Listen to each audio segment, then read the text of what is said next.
Yeah, there we go. Let's see if Joslergoc is ready for his adventure. So first, I want to mention that the Hounds of Ha, the game I'm playing right now, obviously spoilers ahead. So if you intend to try the game, if you intend to give it a try, well, don't watch me.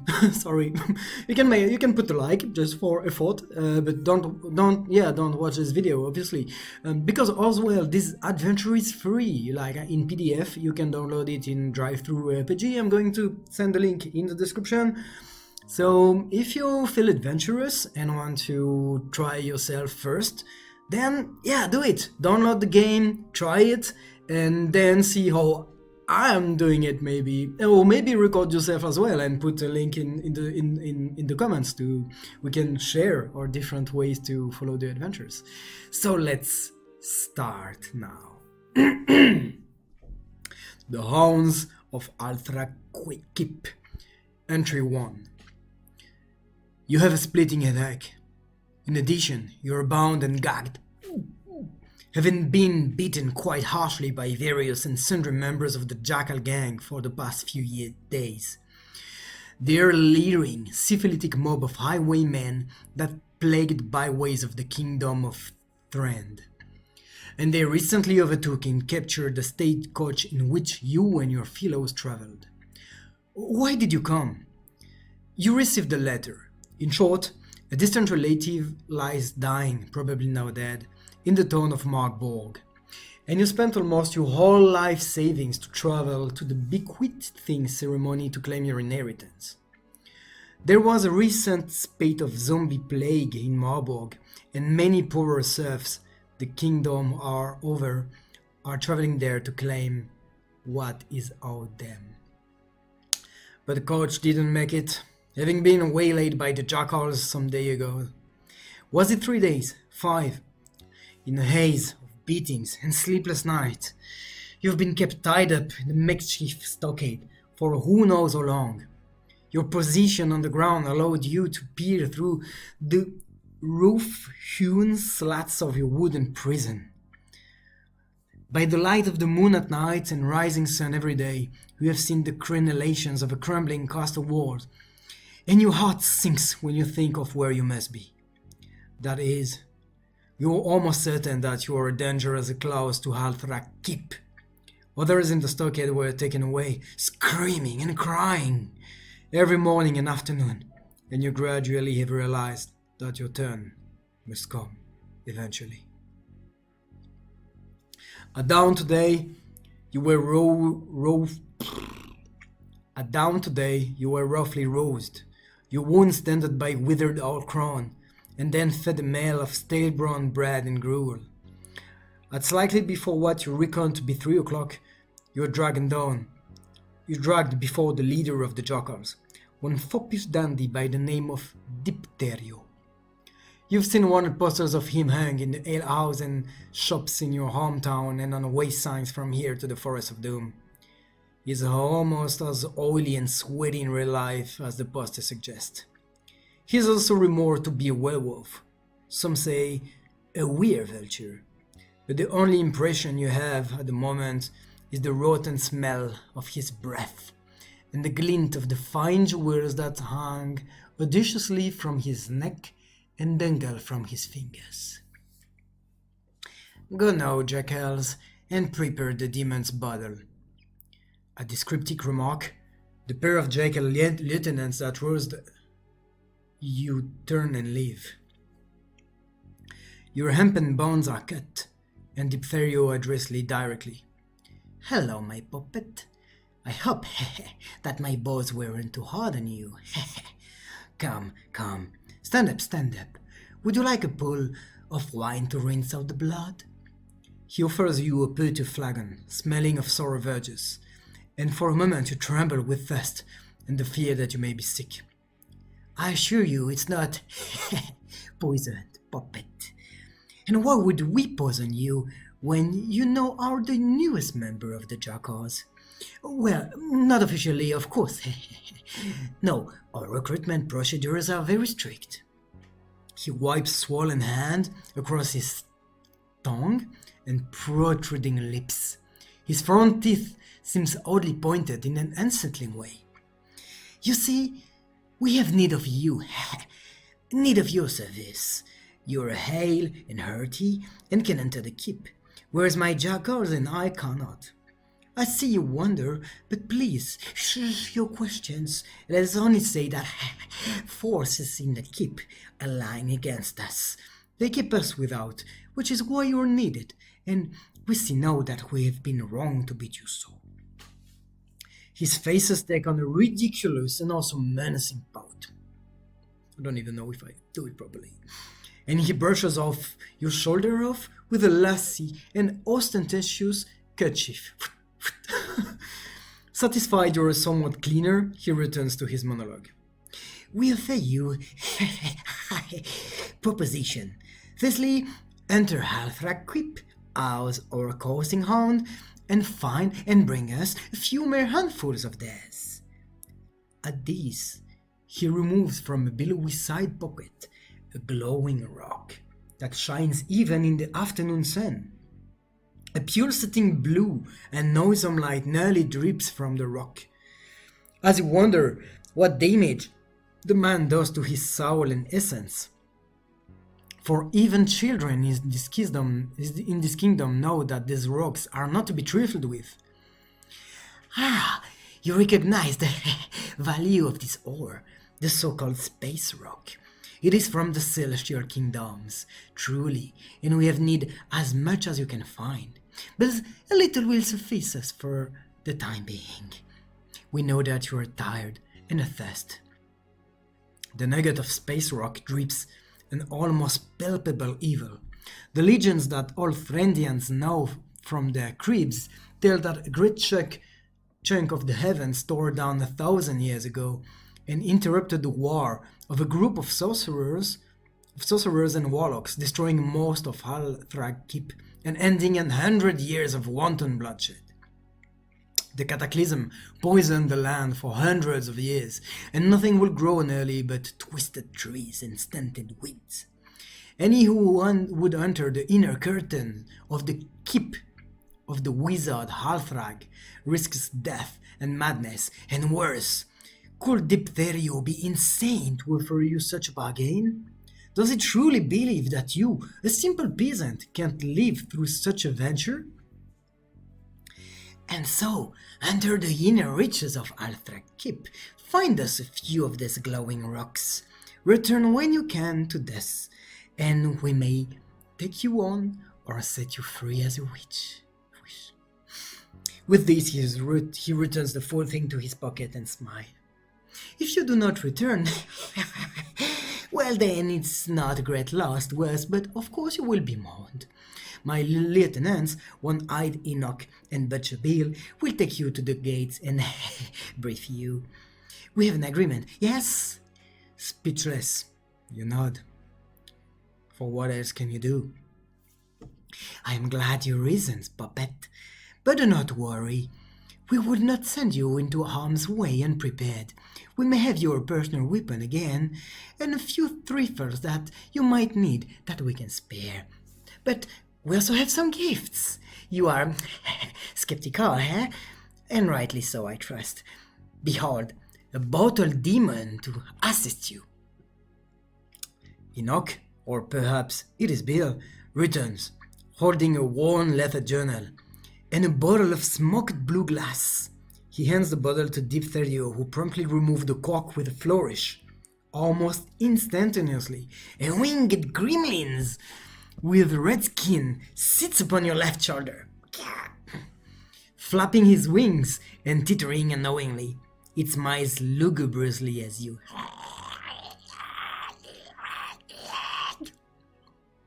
Would you? How much would you rate my impersonation? This impish thing is Spellvexit, and the leather journal contains the wisdom of those who have gone before you on this task. Spellvexit will return the journal to us if you fail, in the hopes that your experiences will benefit those who might follow you. He has also given guidance to your precursors, and knows the keep well enough. Sadly, none have as of yet returned successfully, and so Our ranks may soon be depleted. It is well we have so many potential recruits to choose from. Good luck and make haste, for in a few hours the moon will rise. His eyes shine and grow fierce at the mention of the moon. Perhaps there is something to the rumors you have heard. At this, Diphtherio waves you off. Spellvexit looks you over and titters again, this time spitting out a single squeaky phrase. Finish meat! Enoch and Bill return and, laughing rudely, they drag you away in the direction of the ruined gatehouse of Halthra Keep. The sun looms lazily in the sky over the keep's black dragon tower. Why Diphtherio has saddled you with this demon is not clear at this time, and you hope you may stay alive long enough to avenge yourself, or escape, or complete the task the Chakars have demanded of you. Get dragged to the gatehouse 129. 129. You stand before the crumbling gatehouse of Halthra Keep, brought here by the Jackal Gang's lieutenants, One-Eyed Enoch and Butcher Bill. Enoch holds a wicked crossbow pointed at you, and Butcher Bill glares menacingly. He is a towering side of beef, not a man as far as you can tell. He has a club in his left hand that appears to be made of human bones cast from iron, studded with nasty spikes. When he points at the gatehouse, I need a better camera. He smiles at you, revealing a rotten mouth of mostly missing teeth. Go, he rumbles. With this, he tosses your trusty weapon to the ground, my dagger, at your feet, and a bag into your arm. The leather journal Diphtherio showed you, and a few of the sundries are inside it. As you grab your weapon, One-Eyed Enoch's crossbow flits up. You can see the tip of the quarrel pointed directly at your eye. Although he seems somewhat dim and appears to have only one good eye, the dirty man is as fast as a snake. He clears his throat and he says, "Make it quick, Hound. The stew pot's bubbling and me and Bill have a game of cribbage waiting. We ain't got all day." Out of the corner of your eye, you can see him carries the trigger of the crossbow, as if to highlight his point. He looks bored, stupid, and cruel, and also ready to kill you quite casually. After a moment, he kicks a little sand in your direction. He kicks in your directions. "Go on now, Git." In a voice like mashed potatoes, Bill says, "Whoa." Is it like mashed potato voice? "I think we got a biter here, Enoch. But you'll find out this biter won't make it past the portcullis." He gestures toward the body crumpled on the lower drawbridge, riddled with crossbow bolts. Oh, fuck. Enoch smiles. The portcullis hangs above the drawbridge like rotten fruits. Do you attack them or turn and run toward the gatehouse? Alright. There's this giant guy with a big club. He may be slow, because if I run, they gonna crossbow me for sure.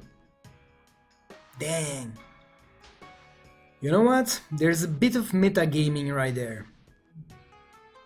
I think I shouldn't attack them, they're way too strong. For two reasons. Okay, first, they're the lieutenants of the Jackal, so they may be really brutal. They may be, I don't know, I'm level 0, they may be 4, maybe level 4.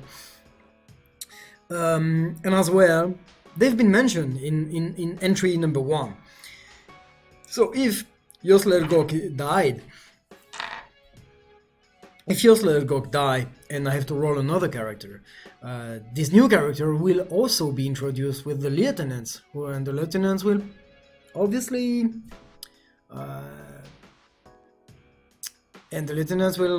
once again played the same script, so I think it's pretty impossible to fight them. So I guess it's time to run. Yeah, we shouldn't meta game, but I think, and that makes a little bit of sense, they should be very strong. Alright, 28, turn and run towards the gatehouse. 28. There's only 132 entries. That's really cool. That's really intriguing. It's like, it seems very short. You make your way towards the gatehouse of Kip. I'm running, yes. Feet sounding dully on the wood of the drawbridge. It is a well-preserved and sound for a 1,000-year-old collection of wooden plank. You heartbeat rings in your car's ears. Your heartbeat rings in your ear, and the crossbow bolt follows the cry of someone behind you. They hoot and holler, and you don't bother to look back as you run. You move past a man's crumpled body. He's dressed in a grey-green robe and his skin is sallow and waxy. Item. You may try to scoop up the black grimoire the dead man grasps to his chest. Make a DC 12 agility check. If you succeed, take the black grimoire and add it to your character sheet. I have 2 grimoire for sure. So my modifier is 0, so it's a flat D20 roll. Let's make 12 or more. And it's a 16, nice! So I have a black grimoire. So I can notice it. Drink. I take it and then I keep running. A few more yards and you duck under the rusty iron portcullis, narrowly avoiding a concussion. All is cool and relatively dark and quiet. With a booming crash and the screeching of metal on metal, the portcullis slams down behind you. From the approach beyond the drawbridge, you hear, "You can run, but you can't hide from us, hound!" It is somewhat dark here. Go to 116. I survived. This is the gatehouse. All is quiet here. In the distance, you can hear cries of anger, but only faintly. Someone has scrawled, "Stay a while, stay forever," in faintly luminescent chalk on the north wall, to the left of the great portcullis after you enter. Okay, north is left. Alright, north is left. The portcullis, right. Okay. Time. Check a turn box on the timekeeping portion of the character sheet. Here, boom, 1 turn. It's time tracking stuff. Wand. Wand? What does that mean, wand? Like a wand? Like a magic wand? Use the random encounter entries to check for a random encounter here. What is wand? Wand? Wandering? Like, because I wander? Or should I use it if I have a wand? Or, I see for example here, time, XP? What is wand? Wand? On wand? Random encounter I can understand, but wand? Wand? That's confusing. Whatever. Okay, let's do it. Wandering monster encounters. Wand is wandering monsters. That was confusing. Okay, I got it. This is the wand. Like fuck, just write random encounter. Like here EE would have been more easy than the wand. Okay, this is the Wandering Monster Encounter section. Those ruins are plagued by animals and bandits by day and evil spirits and other foul things at night. Be sure to note your current location entry and consult the turn counter. If there are more than 24 turns, 6 hours, tick off, then night has found. Yes. Is it day or time? Nighttime now. It's daytime. You have taken less, -3. I guess this is the modifiers for the roll. So I have -3. No, I go to 3. 3. During the day, the ruins of Kip are stalked by animals, magical creatures, and of course, the notorious thief. Oh, fuck that guy. I guess I don't want to lose the few stuff I have. Roll a d12 and encounter the following entity. It's like, because yeah, you know, it's like it's just my first time playing the game, but the very simple fact that it is written in uppercase later, and it's like, see, like the thief, like, oh, it makes like, oh fuck, it's like a boss. Well, whatever. D12. 7. A cliff racer. Okay, 51. So should I click here on 51? 51, yes. Cliff rooster is a noxious avian creature that infests the limestone cliffs of the island of Kreld, upon which Althra keeps sits like a crown. They are known to flock around wounded creatures, attacking from above, delaying progress and causing much consternation. You cannot flee from this bird-like creature and must fight it. Cliff Rooster, init +1, attack with beak. Okay, first init. I'm gonna put some music. Attacking a rooster. So I'm gonna roll my initiative. I have a modifier of 0, d20. 15. And the creature got +1. So I roll 1d20 and I give it +1. Oof, 5 + 6, +1, 6. Good. Well, it's my turn, so I try to beat this creature. I need to beat the armor class, which is 15? Alright. Oh, it's only got 2 hit points, but 15? Oh my gosh. Alright, so I need to roll the d20 and I add my strength because I use a dagger and it's a melee attack. Let's see if I can do more than 15. 15 or more. Eh, no, 9. So I miss. Like, the thing is like is giving. No, it's the turn of the rooster. He's trying to beat my AC, which is 10, and he got +2 to attack. So 1d20 +2. 9 +2, 11. So this thing is using his beak and it inflict 1d4 damage. I may die. Like if it does 4, like my character is dead. 2. I already lost half of my hit points. That's super brutal. So 2. I tried to fight this thing. Initiative again. My initiative first. 16. And the initiative of the creature. 13. Cool. So I played before, so I try now to stab it again. AC 15. It's really fast, huh? 12. No. So no. The turn of the creature. So it's got +2. And 4 +2, 6. So he miss. Yeah, that's the 2-hit system from Dungeons and Dragons, which I don't like personally, but I want to play according to the rules. Like, I very much, if you like role-playing games, I really recommend you to read Into the Odd. It's like there is no roll to hit, like you do effort all the time. Fucking good. But whatever, initiative again. The combats can be really long. I do 16 and the monster does 5. Nice. So I play. Let's do 15. Fuck, I do 5. Okay, no, it's turn. 6 +2, 8. He miss. Okay, initiatives again. Oh, I can burn luck, you know. Well, I did 17. Okay, time of the creature now. 12 + 1, 13. I played before. I'm gonna use some luck, probably. But I can burn my luck anytime, so I can roll and see. I need to do 15. Okay. I did 5. Like, I've only 8 luck. It's like, I can't even burn that shit. I can't even reach it, so... Okay, turn of the creatures now to try to beat me. It does 15. It does 13 +2, 15. So now the creature is attacking me. And 3 damage. Can I burn it? Yeah, no, I can't. It's like, okay, Joslergoc is dead.